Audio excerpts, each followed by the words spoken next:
पुंडलीकवरदारी विठ्ठल श्री ज्ञानदेव तुकाराम सद्गुरु समर्थ त्र्यंबकानंद महाराज की जय। माऊली ज्ञानेश्वर महाराज की जय। जगद्गुरु तुकाराम महाराज की जय।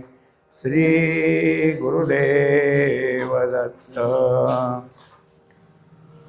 श्री तुकाराम महाराजांची गाथा पारायणप्रत यातला आपण आज 11 क्रमांकाचा अभंग घेत आहोत। अवगुणांचे हाती आहे अवघीच फजिती, नाही पात्रासवे चाड प्रमाण ते फिके गोड। विष तांब्या वाटी भरली लावू नये होटी, तुका म्हणे भाव शुद्ध बरा सोंग वाव। अवगुणी, अवगुणी म्हणजे अनेक प्रकारचे दुर्गुणच त्याच्या ठिकाणी आहेत। हा दुर्गुणी खोड्या करतो, चेष्टा करतो दुसऱ्याची, चहाड्या वाद वर्मावर बोलतो, भांडण मारामाऱ्या अशा गोष्टी आहेत। पण या सगळ्याबरोबर त्याच्याकडे जे काही अजून एक अवगुण आहे, त्या अवगुणाविषयी आता तुकोबरायाला बोलायचं आहे। कोणता अवगुण आहे? तर फसवतो। फसवायचं कसं? तर सोंग घ्यायचं, सोंग घेऊन तो फसवतो। त्याच्या सोंगाला नाही ओळखू आलं की काय होतं की फसणारे फसतात। त्याच्याकरता असे जे सोंग आहे त्या सोंगाकडं फसू नये अशासाठी या अभंगाची मांडणी केली। अवगुणाचे हाती, हा अवगुणी कोणालाही मान्य असतो असं नाही। आपल्याला एक त्यांनी प्रमाण दिलं की अवगुण तो कोणी नाही प्रतिष्ठिले, मागे होत आले शिष्टाचार। असं काही नाही की त्या अवगुण्याचा कोणी प्रतिष्ठा केली, त्याला फार मानतूक दिलं, काय आणखीन काय केलं, बरं त्याच्यानंतर त्याचा काय फार शिष्टाचार म्हणून कुठं पाळला, काय नाही। म्हणजे हा सगळीकडं मिरवतो, पण त्या काय आहे कोणालाही नकोसा असाच झालेला असतो। त्याच्या ठिकाणी काय आहे, काय सोंग घेईल, एक सोंग घेतलं। रामायणातली कथा आहे की मारुतीराय ह्याच्यावर पर्वतावर लक्ष्मणाला उठवण्याकरता वल्ली आणण्याकरता गेले आणि तिथं फिरत असताना एका सरोवराच्या किनारी एक साधू मांडी घालून बसलेला। आता मारुतीरायाला वाटलं एवढा साधू समोर आहे, त्याने त्यांना नमस्कार केला आणि मग त्याचे आपलं काय लागत असेल नसेल त्याची चौकशी करू लागले। त्याचं नाव काळनेमी, तो खरा राक्षसच, पण ह्याने सोंग घेतलं होतं कारण मारुतीला सकाळपर्यंत गुंतव असं त्याला काय आहे कामगिरी दिली होती। सकाळ कशाला, तर सूर्योदयाच्या नंतर आले तर काय उपयोग होत नव्हता, म्हणून मग ते तिथं गुंतून राहावं हे त्यांनी केलेलं आहे। पण जेव्हा त्या सरोवराच्या किनारी काही सुसर मगर मासे जे होते त्यातले एक जे काही शापित होती, त्यांनी मारुतीला सांगितलं हे खोटं आहे। आणि मग जेव्हा मारुतीच्या ठिकाणी लक्षात आलं की हा सोंग घेतोय, हा काही खरा साधू नाही, मग मारुतीने त्याचे चांगलेच काय आहे की केले, काय असेल ते त्याची सगळं उघडं पाडलं। म्हणजे काय आहे की असं सोंग घ्यायचं। या सोंगाने काय होतं तर तो तरी फजितीला जातो, नाही तर त्याच्या संगतीत असते ते। दुसरा प्रकार आपल्याला माहिती भागवतामध्ये आहे की काय झालं की मुलं जमली आणि एका मुलाला त्यांनी साडी नेसवली आणि ते गरोदर आहे अशा तऱ्हेचं सगळं तिथं काय चिन्ह उभा केलं आणि ऋषी पुढे गेले, सांगा ही गरोदर आहे आणि हिला आता मूल काय होईल, मुलगा का मुलगी ते सांगा। आता साधूंच्या लक्षात आलं की हे सोंग आहे, कारण कोणी स्त्री झाली तरी स्त्रीलाच बरोबर घेऊन येईन ना, अशी पोरं घेऊन कशी विचारायला येईल। हे साधूचं तारतम्य त्यांच्या ठिकाणी तर्काने लक्षात आलं। आता त्यांच्या ठिकाणी पाहिल्यावर त्यांनी पाहिलं की हे खोटेच आहेत। मग सांगितलं याला मुलगा मुलगी काही नाही, याला होईल मुसळ। आणि ते साधन आहे तुमच्या कुळाचा नाश करील. आता त्या सगळ्या मुलात श्रीकृष्णाचा मुलगा सुद्धा होता ह्या सगळ्या काय आहे की खेळ करण्यात. आता मग मात्र घाबरला आणि त्याला वाटलं खरं काय ह्याचं मुसळ कुठं होत असतं का. पण त्यांच्याच पुढं ती साडी काढून टाकली अंगावरची की मुसळ पडलं दणकन खाली. आता जेव्हा ते पडल्यावर ह्यांना वाटलं अरे खरंच की आता काय करायचं. आणि मग तिथून त्याला किस करा ते काढून टाका. पण शेवटी त्यांनी यादव कुळाचा नाश केलाच, कारण जे संतांचं बोलणं होतं ते झालं. आता ह्या सगळ्या गोष्टी कशा आहेत तर सोंग घेतलेले आहेत. काही ठिकाणी सोंग काय होतं की असतं आणि ते लक्षात येतं, पण काही ठिकाणी लक्षात येत नाही. संत चिन्हे घेऊन अंगी भूषण मिरविती जगी, त्यांचे लागती संगती झाली त्याची तेची गती. आता हे जसं अवगुणी तसं हे तुकोबारायला का सांगावं लागलं, कारण आत्तासुद्धा असं आहे की संतांचं वेश घ्यायचा, पण उद्योग काय आहे तर त्याच्यातून धनप्राप्ती करून घ्यायची. मग त्याच्यामध्ये जे जे काही सुखसोयी असतील ते मोठमोठे मठ, मोठमोठे आश्रम, मोठमोठ्या काय आहे धर्मशाळा, अमुक तमुक हे सगळं करायचं. आणि सगळं कशा करता तर आम्ही लोकहिताचं कार्य करतोय दाखवायचं. पण त्याच्यामध्ये मिळकतच काही तर असे आहेत की स्वतः संन्याशीत, अंगावर संन्याशाचे वेश आहे त्यांच्या, पण शेवटी आम्ही काहीतरी काम काढले, आम्ही मंदिर बांधायला काढले, आम्ही अमुक केले तमुक केले सांगायचं आणि पैसे गोळा करायचे. आता हे सगळं झालं खरं, पण जो त्यांच्याकडे चालला तो काय भावनेने गेला तर साधू किंवा संत म्हणून गेला ना. मग त्याच्यामुळं आहे अवघीच फजिती. जे साधूकडं संताकडं जातात ते सद्भावनेने जातात आणि सद्भावना त्या ठिकाणी राहिलीच नाही. कारण का तर तो कसा आहे काही ना काहीतरी सोंग घेऊन बसलोय. ते सांगतात की फजितीखोर मना किती सांगो, नको कोणा लागो मागे मागे.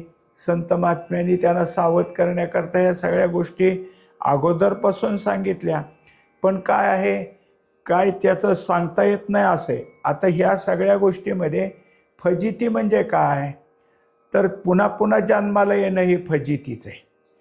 जन्म हा जो असतो तो काय आहे की फजिती देणाराच आहे. म्हणून मग ह्या सगळ्यामध्ये सगळ्यात महत्त्वाचं काय आहे तर आहे अवघीच फजिती. तर जो जन्माला येतो तो जन्म घेताना आणि जन्माला आल्यानंतर ते बाळ जरा मोठं होईस्तोवर त्याची रोज फजितीच असते. हे सगळं काय आहे सोसावं लागेल. कशासाठी तर हे असे जे काही सोंग घेऊन वागते त्यांच्यासाठी. का तर आपल्याला ते कळालं नाही. आता त्याच्यात आणखीन काही गोष्टी दिल्या की विषयी लंपट शिकवी कुविद्या, मनामागे नांद्या होऊन फिरे. आता त्याच्या मागं जाणारे कसे आहेत की पुष्कळ. आता आपण पाहतो की काही संत महात्म्याकडे जातात ते स्वकल्याणासाठी नाही, घरातल्या अडीअडचणी सुटाव्यात, त्यांच्या दर्शनानं, त्यांच्या काय आशीर्वादानं, त्यांच्या बाकीच्या काही गोष्टीनं आपलं काय असेल ते सुटावं असं कितीतरी ठिकाणी. त्यामुळं अशा ठिकाणी कितीतरी गर्दी. आता ह्या सगळ्या गोष्टी खऱ्यात, पण जो जो संसारातलं कमी जास्ती मागतो तो गुंततोच की. संसाराचं दुसरं नाव फजिती. मग जर त्यातलंच मागत असेल तर फजितीच आहे ती. त्याच्याकरता त्यांनी सांगितलं की नाही पात्रा सवे चाड. त्यांनी काय घेतलंय अंगावर त्याचं काही नाही. म्हणजे जसा एखादा काय आहे बहुरूपी आणि तो रामाचा वेश घेतो, तो कृष्णाचा वेश घेतो, तो अजून मारुतीचा वेश घेतो आणि सगळं काय आहे की सोंग तसं चांगलं वटवतो. सगळं सोंग झाल्यानंतर पुरात काय आहे की त्याच्या ठिकाणी त्याचं काहीच नाही. एकदा असंच झालंय, रामायणातच ते आले की रामरायाच्या अगोदर त्यांच्या आजोबाच्या काळी एक बहुरूपी आला आणि त्यांनी सांगितलं की मी समाधीचं सोंग घेतो. आणि त्यांनी त्या राजदरबारात समाधीला आसन घालून बसला. त्याची समाधी लागली, पण समाधीतनं बाहेर येणं त्याला जमत नव्हतं आणि तो समाधीत अडकला. शेवटी आता म्हणले हे झालं, याला असं कुठपर्यंत ठेवता, बांधा ह्याची समाधी. मग संजीवन समाधी त्याला आजूबाजूनी सगळं बांधली दगडं आणि तो झाला संजीवन समाधीत बसला. हे झालं आजोबाचा काळ. पुढं दशरथाचा काळ निघून गेला, मग रामरायाचा काळ आला आणि मग मग विषय निघाला. आता वशिष्ठ होतेच. वशिष्ठानं काय केलं की तिथं की चर्चा निघाल्यावर सांगितलं एक असाच बहुरूपी समाधीचं सोंग घेतला, पण तो अजून त्यातच आहे. आता कसं असतं की वशिष्ठ जे असतात, दोन गोष्टीत रामायणात, जनक आणि वशिष्ठ हे कसे आहेत, तर जे त्या गादीवर येईल त्याचं नाव जनकच, जिथं त्या गुरुपदावर येतील त्यांचं नाव वशिष्ठच, पण ते त्या योग्यतेचेच. अशा तऱ्हेनं काय आहे की हे वशिष्ठांनी सांगितलं, मग गेले, ती समाधी उकलली, त्यातनं ते बाहेर निघाले. वशिष्ठानं त्यांना समाधीतनं जागृतीत आणलं आणि जागृतीत आल्यावर मग हा म्हणतो द्या की काहीतरी बिदागी. म्हणजे मग इतकी समाधी जाऊन सुद्धा पुन्हा कुठं आला, मूळ ठिकाणीच आला. म्हणजे हे सगळं काय आहे, वरचं आहे. आता त्याच्याकरता दिलं की सोनियाचा कळस माझी भरला सुरारस. आता तो त्याचं पात्र कोणतं आहे, तर त्या पात्राप्रमाणे काय आहे, त्याच्या ठिकाणी काही चाड नाही. म्हणजे आपण पात्र त्याप्रमाणे आपल्या ठिकाणी कोणती गोष्ट करावी काय याला चाड म्हणायचं. आपल्याला हे सगळं पार पाडायचं आहे, त्याची बलवत्तर इच्छा म्हणजे चाड. आता त्याला आपण घेतलंय साधूचं सोंग, संताचं सोंग, किंवा आपण हे सगळं मठमठा सगळ्या गोष्टी मांडतो, पण खऱ्या योग्यतेनं आपल्याला परमार्थाची चाड आहे का? आपण बाकीच्याच गोष्टी करतोय. परमार्थात परमात्मा प्राप्त व्हावा म्हणून काही केलं आहे का? त्याच्यासाठी काय आहे का? काही नाही. म्हणजे हा ते पात्र धारण करतो. इथं काय केलं, पात्रासवे, पात्रे अर्थ भूमिका. त्याची कोणती भूमिका आहे आता, तर संत किंवा साधूची भूमिका आहे आणि तो मठाधिपती झाला आहे. हे सगळं असून त्याला वास्तविक साधूला संतांना कशाची चाड आहे, तर परमात्म्याच्या भेटीची, परमात्म्याशी एकरूप होण्याची. हे ह्याच्याजवळ नाही. मग प्रमाण ते फिके गोड. आता त्या सगळ्या गोष्टीमध्ये जर त्याला काय आहे, एखादी गोष्ट तपासून पाहिजे झाली तर त्याला प्रमाण लागतं. प्रमाण म्हणजे खात्री लागते त्याची.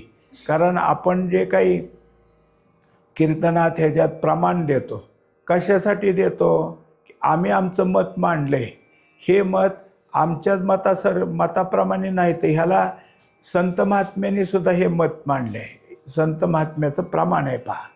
अशा तऱ्हेनं आपण काय करतो, ते प्रमाण देतो. पण इथं तसं काही नाही. याचं कारण काय आहे की ते जे सगळं करून दाखवतात, त्यांच्या येत असलेल्या समोरच्या सगळ्या हालचाली गोष्टी त्या कशा आहेत, तर फिक्या गोड. म्हणजे कधीतरी हे काहीतरीच आहे असं वाटून जातं आणि कधीकधी ते योग्य आहे असंही वाटून जातं. म्हणजे लोकाला भूल पाडावी, हे नेमकं एखाद्याला वाटलं की काही नाही, असं कसं असेल का, तर दुसरा म्हणतो नाही मला अनुभवाला आलं, त्यांचं बरं वाटलं होतं. मग हे सगळे प्रमाणं कशी तर सहजासहजी तयार झालेली किंवा त्याच्यामध्ये तुमचं आमचं दुमत होणार नाही अशी नाही. म्हणजे ती प्रमाणं सगळी कशी आहेत, साधारणच आहेत. फिके म्हणजे त्या प्रमाणाला योग्यता नाही. कित्येक वेळेला असं पडतं की आपण सुद्धा आता दृष्टांत सांगतो, मग सगळे दृष्टांत लागू पडतात असं नसतं. कारण सिद्धांताच्या योग्यतेचे दृष्टांतच नसतात. ते दृष्टांत त्या मानाने कमीच असतात. आणि काहीने काय करायचं असतं की एखाद्या दृष्टांत त्यामध्ये जे विनोद आहे ते विनोदासाठी दृष्टांत द्यायचा. त्यांचं काय चाललं आहे, सिद्धांत काय म्हणणं चाललं आहे, कशाबद्दल आपण दृष्टांत देतो ह्याच्याशी काही घेणं देणं नाही. मग ते दृष्टांत किंवा त्याला दिलेलं प्रमाण, अलीकडं काय होतं की म्हणून एका ठिकाणी कीर्तनाची असं चाललं होतं आणि त्याने काय केलं की प्रमाण दिलं. प्रमाण काय दिलं की वेद माव नावाला. आता हे प्रमाण दिल्यावर ह्याला मध्येच गोष्ट आठवली. मग म्हणला एक तेली होता चांगला जाडजोड, आणि त्याला विचारलं आणि मग त्याला उत्तर देता आलं नाही. मग हे काय वेदमाव नावाला? आता त्याला उत्तर देता येत नाही म्हणून वेदमाव नावाला हे कसं काय जवळ व्हायचं? मग आता त्याच्यामुळं ज्या गोष्टी अशा आहेत की त्या गोष्टीला प्रमाण काय द्यावं, तिथं आहे वेदमाव नावाला ते गुह्य तुझला कैसे कळे. मग आता हे गुह्य ह्याला सांगता येईना असं सांगायचं झालं तरी वेद आणि ह्याचं मौन हे दोन्ही नाही. ह्याचं जे सांगता येत नाही ते कसं आहे तर शब्दाच्या पलीकडचं आहे, आणि ह्याला सांगता येत नाही ते कसं आहे कळत नाही. मग ह्या दोन्ही गोष्टीचा मेळ लागत नाही. असे प्रमाण असे दृष्टांत देऊन काय आहे, पण माणसाला काय आवडतं, माणसं कशात रंगत येईल हे बघून प्रमाण त्याला द्यायचं. मग त्या प्रमाणाला त्याच्या ठिकाणी काही नाही हे त्याचं चाललेलं असतं. आता दुसरं समजून येण्याकरता सांगितलं की विष तांब्या वाटी भरली लावू नये ओटी. आणि ह्या कशा मांडण्या केल्यात पहा. विष आहे पण कशात भरले? तांब्यात भरले. तांब्या काय असा तसा नाही, कुठला तरी लोखंडी काहीतरी असा नाही. हा तांब्या कसा आहे, काय असतं की पूर्व काळामध्ये तांब्या कशाला म्हणावं हे एक होतं. आकारात आपण आता आपल्या घरात जेवढे दिसतेत फळीवर लावलेले त्याला सगळे तांबे म्हणतो, पण जो देवाच्या पुढं तांब्याचा असतो तेच तांब्या. आणि बाकीच्याला काय म्हणायचं? बाकीच्याला म्हणायचं लोटा. म्हणजे बाकीचे सगळे लोटेत आणि हा एक तांब्या आहे. तांब्या हे कसा असतो तर देवापुढं पूजेकरता वापरण्यात येणार आहे. बरं, दुसरी गोष्ट काय, तशाच प्रकारची वाटी. आता हे जरी असताना समोर दिसलं की हा तांब्या कशाचा आहे तर तांब्याचा आहे, आणि मग आपल्या दृष्टीने देवपूजेचा तांब्या म्हणजे कसा झाला, योग्य वाटला, पवित्र वाटला. पण ह्यात काय भरलंय? विष. मग आता ते असं जरी वर दिसत असलं तरी तसं काय आहे तर लावू नये होटी. मग ते काय ओठाला लावून कसं येईल? इथं काय होटी असा शब्द दिला. होटी म्हणजेच ओठाला लावणं. पण हे जर घेतलं तर त्या तांब्याच्या पवित्रपणाकडे जायचं आहे का विषाकडे जायचं? तर ओळखायचं ह्यात विष आहे. तसा हा सोंग घेणारा हा साधू बनला असेल, अजून काहीतरी त्यांनी सोंग घेतला असेल, पण ह्याच्या पोटात मात्र काय आहे की वेगळंच काहीतरी. म्हणजे हा निर्विकारी साधू नाही, हा विकारी साधू आहे, हे ह्याच्यातून पाहायचं आहे. तुका म्हणे भाव शुद्ध बरा सोंग वाव. त्यामुळं कुठेही साधू दिसला तर त्याचा शुद्ध भाव असावा हे चांगले. आणि सोंग वाव, सोंग केलेलं असलं तर तिकडं नाही. म्हणजे जे जे काही परमार्थ इच्छुक असतात त्यांना सावध केले की तुम्हाला कुठेही किती दिसत असले तरी काय आहे की काय आहे, असं म्हटलं जातं की ही दुकानं घातलेली आहेत. जे काही सोंग ढोंग करतात ह्याने काय केलं आहे, दुकान घातलं आहे आणि गिऱ्हाईकं शोधतात. काही वेळेला काय असतं, काही माणसं असतात बाजारात काही घेऊन विक्री त्याला बसलेले, आणि त्यांचीच 4 माणसं बाहेर फिरत असतात. त्याने काय करायचं, 4 माणसाला बरं काय होईतं बघू, काय होईतं बघू करत आणायचं, आणि मुद्दाम त्याला म्हणायचं केवढ्याला दिलं, तेवढ्याला दिलं, एवढ्यालाच दे की तेवढ्याला. ह्यांचीच माणसं आहेत ती. पण गिऱ्हाईकाला असं वाटावं की आपल्याबरोबर आलेला आहे आणि आपल्याला सौदा जुळवून देतो आहे. म्हणजे हे सगळं काय चाललेलं असतं, हा उद्योगच चाललेला असतो. तसे हे उद्योगीच आहेत. यांनाच हे बसायचं मांडी घालून, आणि त्यांच्याबरोबरचा चेला त्यांनी सांगायचे हे काशीचे महाराज आहेत, हे हिमालयातनं आलेले महाराज आहेत, हे अमुक आहेत, हे तमुक आहेत, ह्यांना सगळ्या गोष्टी येतात, ह्यांना सिद्धी प्राप्त आहे, पण ते कोणाला दाखवत नाहीत. अशा तऱ्हेचं काय करतात, सोंग. मग त्याच्याकरता त्याने सांगितलं सोंग वाव. या सोंगाला व्यर्थ आहे. कसा साधू पाहिजे, तो का म्हणे भाव शुद्ध. मग शुद्ध भाव ज्याचा असेल तिकडं शुद्ध भावाचं लक्षण पाहावं आणि त्या साधूला शरण जावं. सोंग घेणारा अवगुणी त्याला शरण गेल्याने आहे अवघीच फजिती. आपलं सगळं आयुष्य निघून जाईल, हे त्यातलं महत्त्वाचं आहे. असं काय आहे, आपण आजचा हा अभंग पाहिला. आता दुसरा अभंग आहे 12 नंबरचा. अगोदरचा अभंग 11 नंबरचा पाहिला तो 4 चरणाचा आहे. आता 12 नंबरचा अभंग असा आहे. हरीच्या जागरणा जाता कारे नये मना, कोठे पाहासील तुटी, आयुष्य वेचे फुकासाठी. ज्याची तुझ गुंती ते तो मोकलिती अंती, तुका म्हणे बरा लाभ काय तो विचारा. आता हा उपदेशपर आहे. कोणाला उपदेश केला की जे हरिजागरणापासून हरिनामापासून दूर दूर राहतात आणि अडचणी सांगतात त्यांच्यासाठी. त्यांच्याकरता काय केलं की असा एक विचार मांडला की हरिजागर म्हणजे काय. आपल्याला माहिती की जसं एकादशी आहे, इतर पुण्यतिथी आहेत, पर्वकाळ आहेत, तेव्हा रात्रभर जे काही भजन चाललेलं असतं त्याला जागर म्हटला जातो. आणि मागच्या एका अभंगात झाले आपल्याला खऱ्या अर्थानं जागर म्हणजे काय तर हरिनामावर जाग होणं. होई बा जागा, होई बा जागा, वावगा कागा क्षीणशील. बाकीच्या गोष्टी करण्यापेक्षा जागा हो.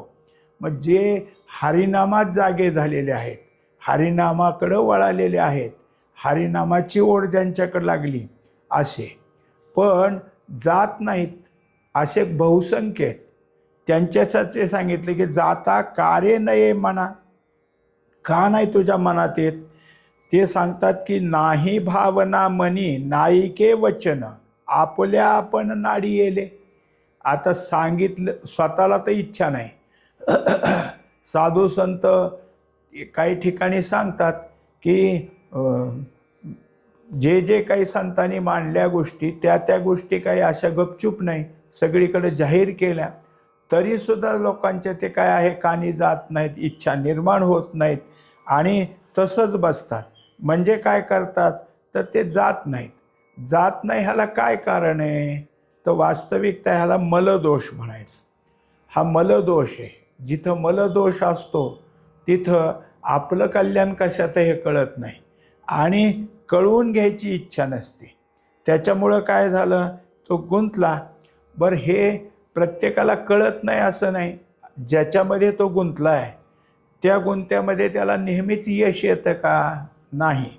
किती वेळ खादला दगा अजूनही कागा जागसीना. म्हणजे आता आपल्याला माणसाला काय असतं, काही वेळेला एक मनुष्य होता, त्याने आपलं दुकान घातलं आणि काही दिवस चाललं, तोटा झाला. तोटा झाल्यावर त्याने बंद करून टाकलं. पुन्हा 8-10 महिन्याने त्याच्या लक्षात आलं दुकान घालायचं. मग दुसरा एक जण म्हणला अरे पहिलं होतं तुझं तो सारखंच होतं का. म्हटलं परत बघेन. म्हणजे एकदा कळालं तरीसुद्धा तेच करण्याचा प्रयत्न करणे म्हणजे मग कळूनसुद्धा त्यात गुंतणं असं जे काय होतं त्याच्याकरता सांगितलं की कोठे पाहासील तुटी. तुझं नुकसान होतंय हे कसं पाहायचं. वास्तविक हरिजागराशिवाय आम्ही जे जे करतो ते सगळं कसं आहे. आठवे देव तो करावा उपाय, ये र त्याची वाव खटपट. म्हणजे सगळ्या गोष्टी आपल्या निष्करण जाणार आहेत. पण होतं काय तुटी म्हणजे नेमकं तुटी कशात आहे. तुटी याचा अर्थ तोटा, त्याच्यानंतर नुकसान, ह्या शब्दाचा अर्थ तसा होतो. नुकसान कशाचं झालं. आयुष्यवेचे फुकासाठी मिळालेलं आयुष्य वाया चाललं. मनुष्याला जन्म आल्यानंतर मरेपर्यंत जेवढा काय मधला कालावधी त्याचं नाव आयुष्य. आणि हे आयुष्य सारखं आहे. आयुष्य खातो काळ सावधान, सतत चाललेलं आहे.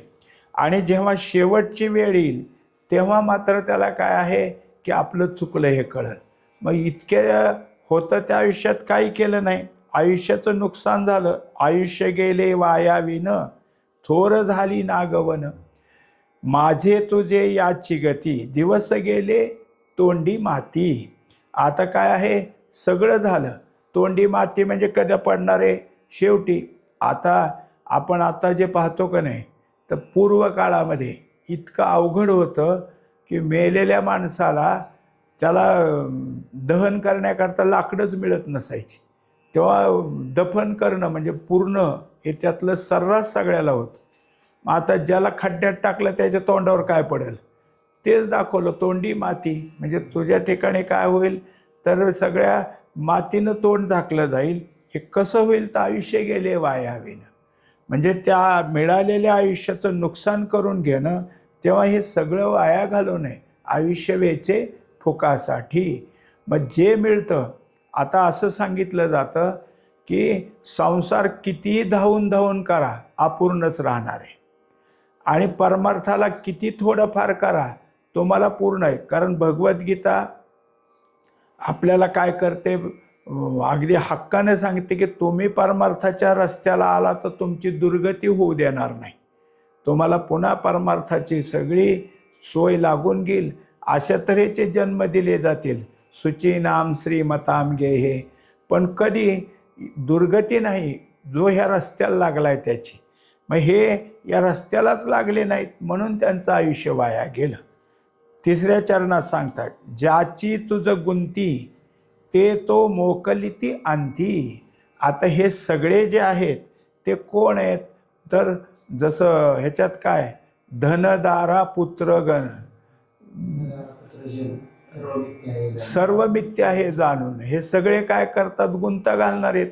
एक दृष्टांत आहे की एका गृहस्थाला वाटलं की सगळे घरातले माझ्यावर किती प्रेम करतात, सगळ्यात जास्त बायको माझ्यावर प्रेम करते. मग आता त्याने आपलं जीवलग मित्राला सांगितलं, फार आहे. ते म्हणला, कशाचं काय, एवढं देखले असतात यांना काय, आपलं त्यांचं काय नाही मिळालं तर ते काही करतील. अरे नाही म्हणला, मला खात्री आहे. बरं असं कर म्हणला, तू थोडंसं काय कर, तुला एक काही दिवस, महिना 2 महिने श्वास कोंडून ठेवायचा थोडासा हे कर, अभ्यास कर. 1 तासभर श्वास कोंडला पाहिजे. आता महिन्या 1.5 महिन्यात त्याला सांगितल्यावर त्याचा थोडा थोडा अभ्यास झाला. श्वास कोंडून ठेवायचा. आता सोंग घेणारे सुद्धा करतात, जमिनीत पुरून घेतात, हे करतात, त्यालाही जमलं ते. मग सांगितलं आता मेल्याचं कर, पण मरताना तसं कर की कुठंतरी एखाद्या कोनाड्यात ह्याच्यात सगळे पाय असे लांब लांब फाकायचे, हातही लांब लांब करायचे आणि असं शरीर पाडायचं. दोन्ही पाय लांब गेलेले आहेत, दोन्ही हात लांब आहेत, झालं. आता ते ह्याने रात्री पडला, झोप तोवर होतीच, पण कळायची वेळ कधी यावी, पहाटं पहाटं, तोवर आपलं राहिलं.